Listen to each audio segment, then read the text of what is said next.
Жүгінарда қазаны теңдей болып көшпелі ғұмыр кешкен қазақ халқы асты өте жоғары бағалап, қастерлей білген. Халқымыз адам өмірінде тамақты тіршілікке қажетті құндылықтардың бәрінен де жоғары қойған.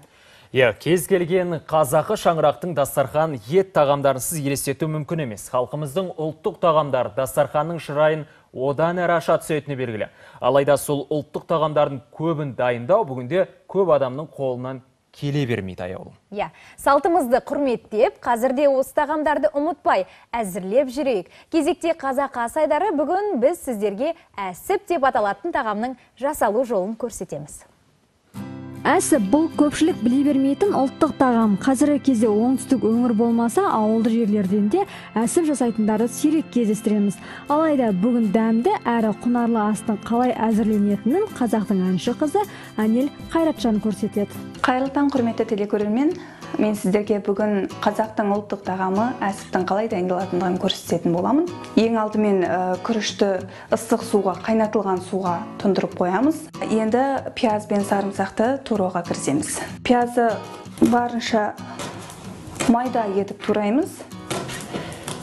Негізінде әсіп тағамы біз туралған етті қосып отырмыз, бірақ шын мәнінде ертеде бұл тағамға еттің орнына ішек қарынды және де бауырды қосатын болған екен. Уақыт өте келе біз өзіміздің қалауымызбен ет қосамыз көбіне. Қойдың етімен оған кішкене қойдың майын қосамыз. Біз жасыл пиязымызды турап біттік. Енді келесіне көшеміз.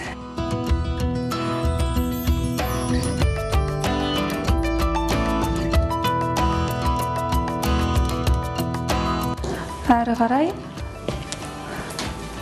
біз туралған етімізді шұңқыр ыдысқа салып араластырамыз. Енді үстіне күрішті қосуымыз керек.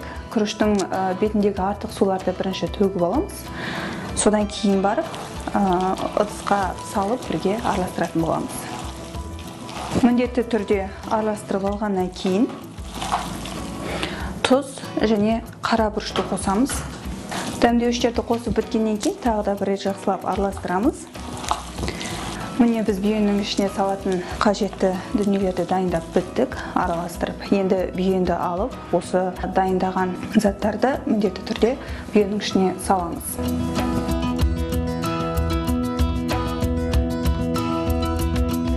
Ингредиент салған кезде қатты нығыздап, тығыз етіп салуға болмайды.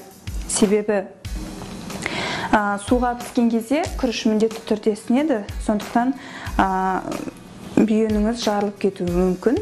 Соны болдырмау үшін ингредиентті өте бос етіп саламыз ішектің ішіне. Әсіп кей өңірде шұжық немесе шыжымыш деп аталады екен. Дайындау тәсілдері де әртүрлі.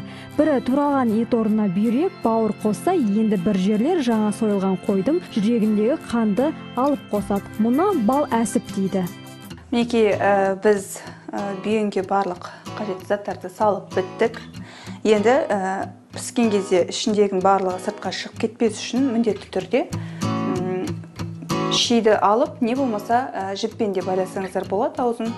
Бірақ маған ыңғайлысы ши болғандықтан мен шимен алып түйредім. Міне біздің әсібіміз дайын болып қалды. Енді осы дайын болған дүниені алып мұздай суға саламыз. Міндетті түрде суға тұз қосылады және де оны 45 минутқа қойып қайнатамыз. Содан соң толық түрде әсіп дайын болады.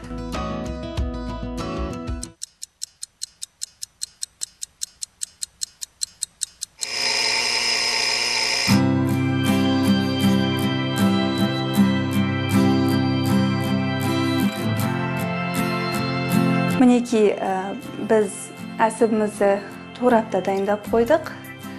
Осы көргендеріңіз бойынша ас мәзіріңізге енгізіп, үйіңізде де осы тағам түрін күнделікті дайындауыңызға болады. Ас болсын. Құрметті көрермен, біз хабарымызды одан әрі жалғастырамыз.